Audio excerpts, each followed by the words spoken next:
(11월 16일) 화요일 새벽기도입니다. 야고보서 4장 6절에서 8절까지 말씀을 묵상하겠습니다. 그러나 더욱 큰 은혜를 주시나니 그러므로 일러스되 하나님이 교만한 자를 물리치시고 겸손한 자에게 은혜를 주신다 하였느니라. 그런즉 너희는 하나님께 복종할지어다. 마귀를 대적하라. 그리하면 너희를 피하리라. 하나님을 가까이 하라. 그리하면 너희를 가까이 하시리라. 죄인들아 손을 깨끗이 하라. 두 마음을 품은 자들아 마음을 성결하게 하라. 아멘. 1절에서 5절까지 앞부분에서 세상 정욕을 경계하면서 세상 정욕을 추구하는 것은 영적 간음과 같은 추악한 범죄라고 야고보는 밝히고 있습니다. 그러면서 6절에서 12절까지는 하나님을 향한 성도의 합당한 자세에 대해서 권면해 주고 있는데 6절에서 10절까지는 성도는 겸손하고 회개하는 자세로 하나님을 가까이 해야 한다고 권면해 주고 있습니다. 6절 말씀입니다. 그러나 더욱 큰 은혜를 주시나니 그러므로 일러스되 하나님이 교만한 자를 물리치시고 겸손한 자에게 은혜를 주신다 하였느니라. 아멘. 하나님은 교만한 자를 물리치신다. 하나님은 겸손한 자를 가까이 하신다. 그리고 은혜를 주신다. 너무나 잘 아는 사실이에요. 너무나 잘 아는 사실인데도 불구하고 우리가 하나님께 대하여 어떻게 하는 것이 교만한 것인가, 어떻게 하는 것이 겸손한 것인가에 대해서 실제적으로 우리의 삶의 현장에서 적용시키지를 못하고 있어요. 자, 교만한 자라고 하는 것은 문자적으로 말할 때에 남의 위에 서서 자기를 나타내는 자입니다. 남의 위에 서서 자기를 나타내는 자. 이 사람은 화평이나 화목에는 관심이 없고 자신의 빗나간 욕망, 잘못되진 욕망, 타락한 욕망을 이루는 것에만 관심이 있어요. 그러기에 분쟁도 불사하고 분리 분열도 불사하지요. 오직 자신의 관심 분야, 자기를 높이는 것, 자기를 나타내는 것, 자기 욕망을 채우는 것, 여기에만 모든 관심이 다 있는 자이지요. 그래서 하나님께서는 이런 자들을 물리칠 수밖에 없어요. 자, 물리치신다라고 하는 말은 문자적으로 말할 때에 반대되는 위치에 세운다는 거예요. 하나님께서 물리치신다, 그 말은 하나님이 그 사람을 하나님의 반대되는 위치에 세운다라는 뜻이니까 대적한다는 뜻이 되겠습니다. 대적한다. 그런 사람을 하나님께서 그냥 저리 비켜, 이 정도로 물리치신 정도가 아니고, 그래 너 나하고 한번 붙어보자, 이렇게 하나님께서 그 사람을 하나님 앞에 세워놓고 대적하신다, 이렇게 하는 뜻이 있으니 이 무서운 단어지요. 무서운 말입니다. 자, 그러면 하나님 앞에 맞서서 대적할 자가 누가 있어요? 이건 결과적으로 교만한 자들은 필연적으로 패망할 수밖에 없는 법이지요. 하나님을 대적하여서 이길 자가 누가 있겠습니까? 그러므로 그들은 필연적으로 패망할 수밖에 없고 그런 자들은 불행한 자들이라는 사실이죠. 이래서 교만한 자들은 불행한 자들이에요. 그들은 넘어질 수밖에 없는 자들이고 쓰러질 수밖에 없는 자들이고 망할 수밖에 없는 자들입니다. 그래서 솔로몬은 일찍이 말하기를 교만은 패망의 선봉이요 거만한 마음은 넘어짐의 앞잡이니라 라고 잠언 16장 18절에서 설파하여 주고 있습니다. 교만은 패망의 선봉이다.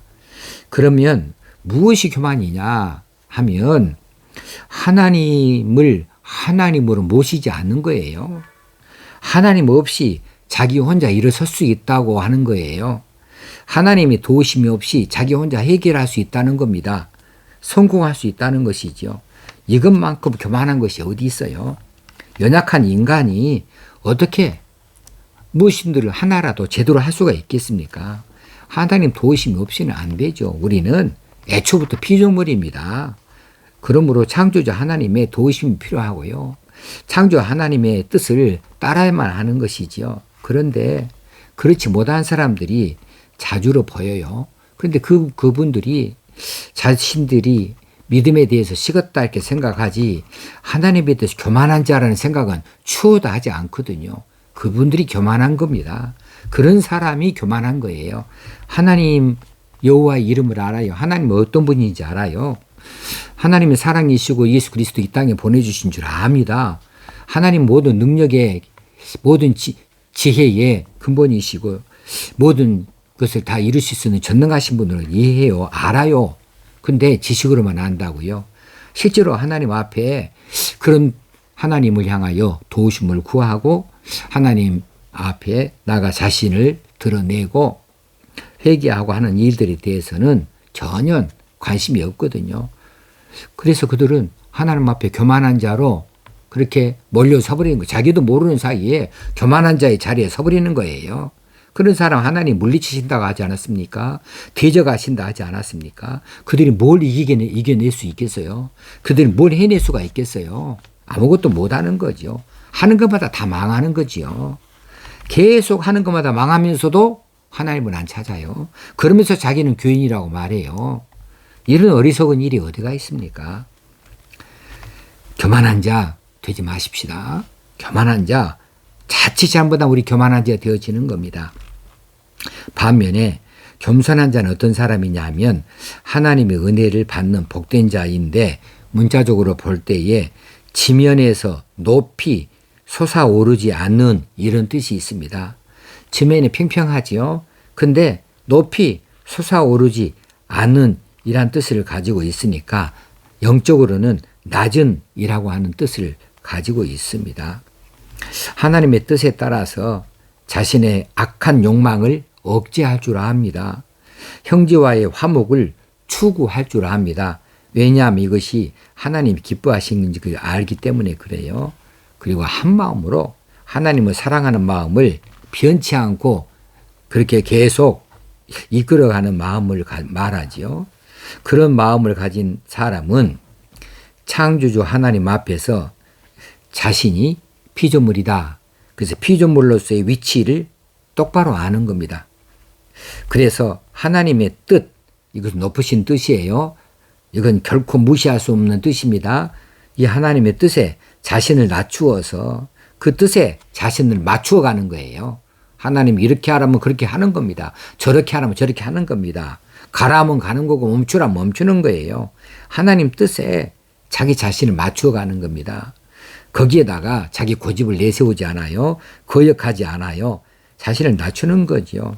하나님은 바로 이런 자들을 돌보신다 했습니다. 이게 창조주 하나님의 질서예요. 우리 인간이 피조물 아닙니까? 어디서 하나님 앞에 거역할 수 있겠고 어디서 하나님 뜻을 거스릴 수가 있겠습니까?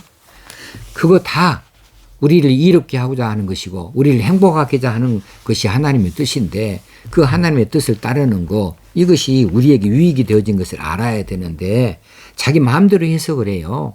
그렇게 되면 이거 교만이죠. 그러나 겸손한 자는 자신이 피조물인 줄 알아요.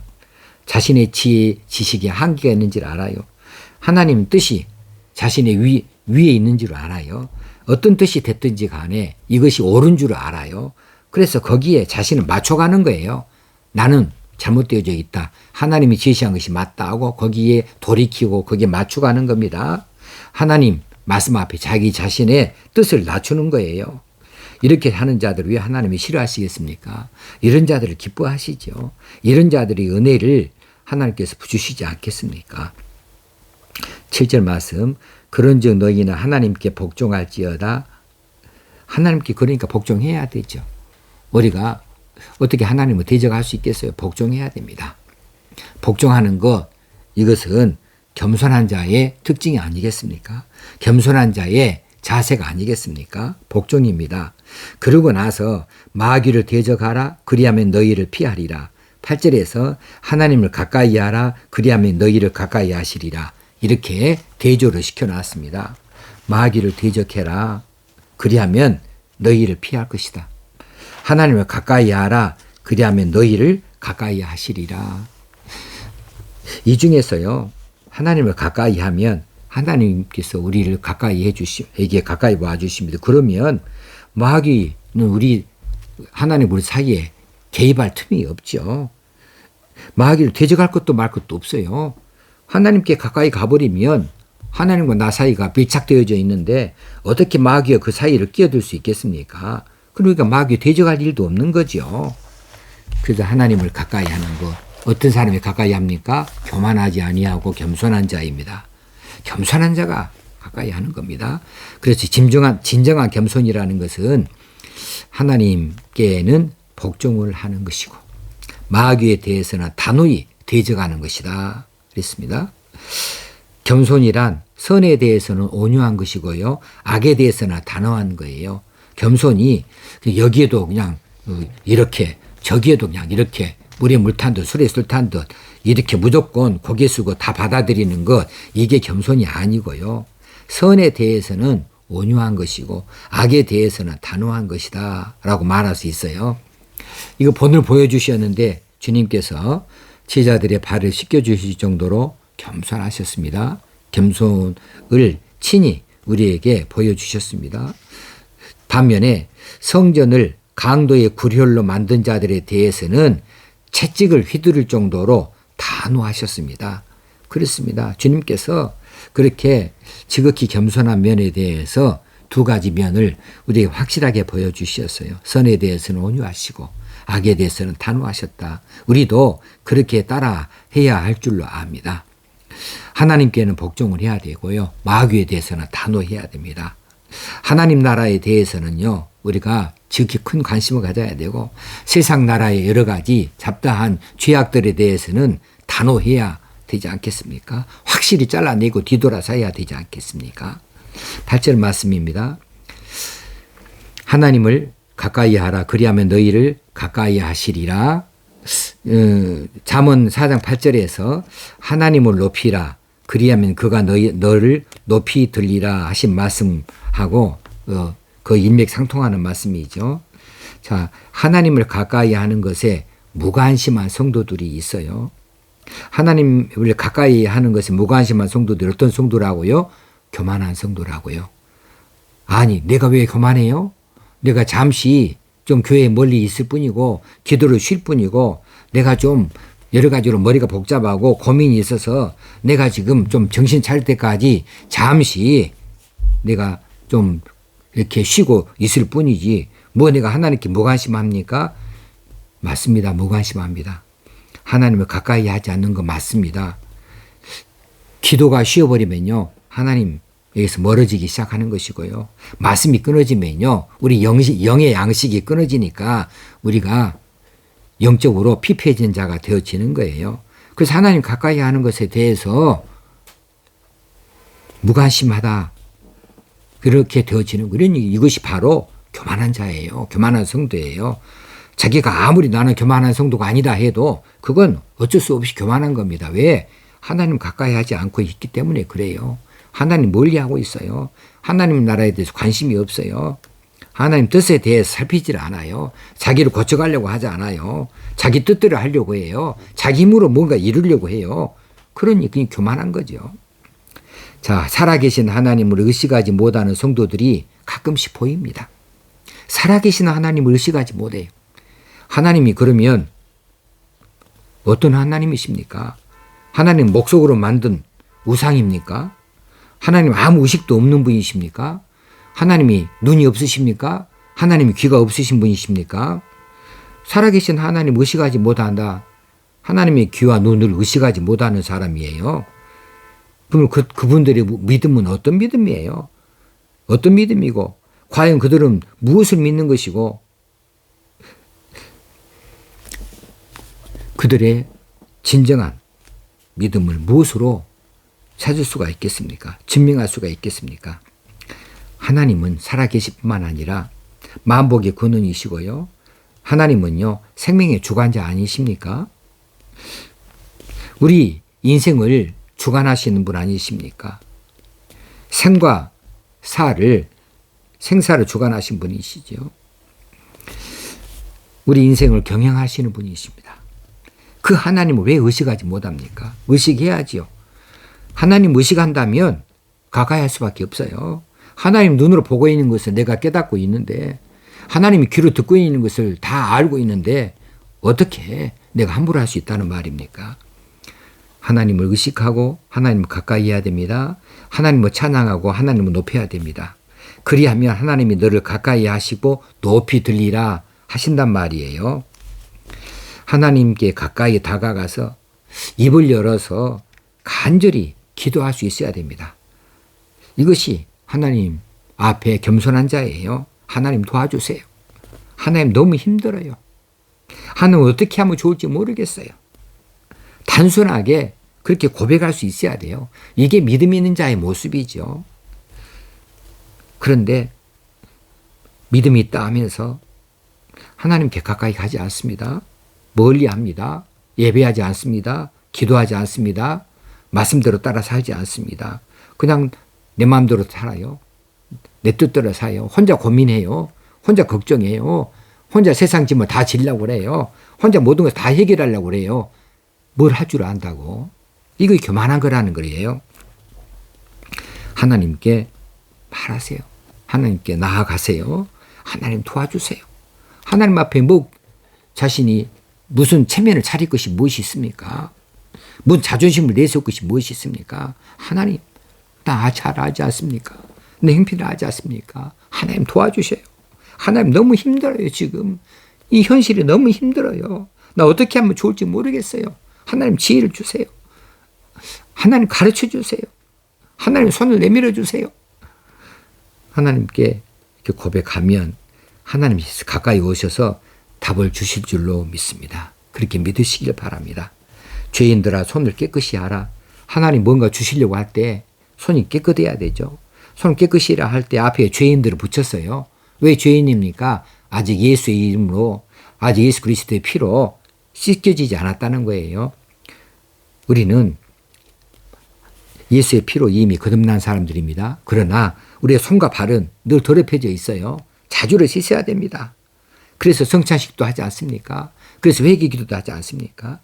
그래 죄인들아 손을 깨끗이 하라. 왜 손을 깨끗이 해야 돼요? 하나님께서 뭔가 손에다 쥐어주시려고 하면 손이 깨끗해야 되죠. 회개하고 나서 그 깨끗해진 손에다 하나님께서는 기도 응답을 지어주고 싶어 하시지 않겠습니까? 두 마음을 품은 자들아 마음을 성결하게 하라. 왜 두 마음을 품은 자예요? 하나님과 재물을 함께 섬기는 자, 하나님과 세상을 겸하여 섬기는 자, 겸하여 따르는 자, 이들이 두 마음 품은 자들 아닙니까? 두 마음 품은 자들에게 어떻게 하나님이 기도 응답을 줘요? 그들의 마음을 성결하게 해야죠. 두 마음 품은 자들아 마음을 성결하게 하라. 한 가지 마음을 가지라는 겁니다. 마음을 깨끗하게 하라는 겁니다. 그렇게 하실 때 하나님께서 그 마음 속에 하나님께서 찾아주시고 그 마음 속을 하나님이 주장하여 주시고 그 마음을 평온케 하시고 그 마음에 기쁨을 안식을 주신다는 사실 아니겠습니까? 죄인들아 손을 깨끗이 하라.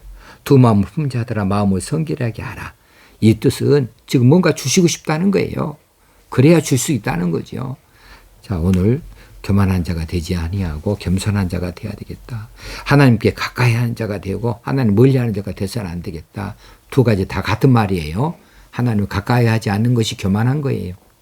자기 마음대로 하는 사람, 하나님 뜻을 물어보지도 않는 사람, 하나님의 도움을 청하지도 않는 사람, 자기가 뭔가 해결하겠다고 하는 이런 사람들, 그런 사람들이 무엇을 얻을 수 있겠습니까? 무엇을 해결할 수가 있겠습니까? 하나님 앞에 나아가십시다. 그리고 우리가 엎드리십시다. 우리 체면이 무슨 소용입니까? 우리 자존심이 무슨 소용입니까? 하나님 앞에 그거 있을 수 없어요.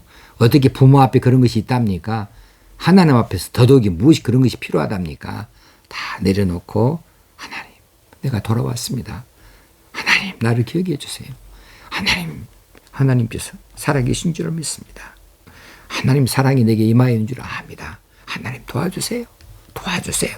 간절하게 입을 열어서 기도하면 하나님께 가까이 나아가는 사람이 되는 줄로 믿습니다. 이렇게 복을 얻으시길 바랍니다. 기도하겠습니다.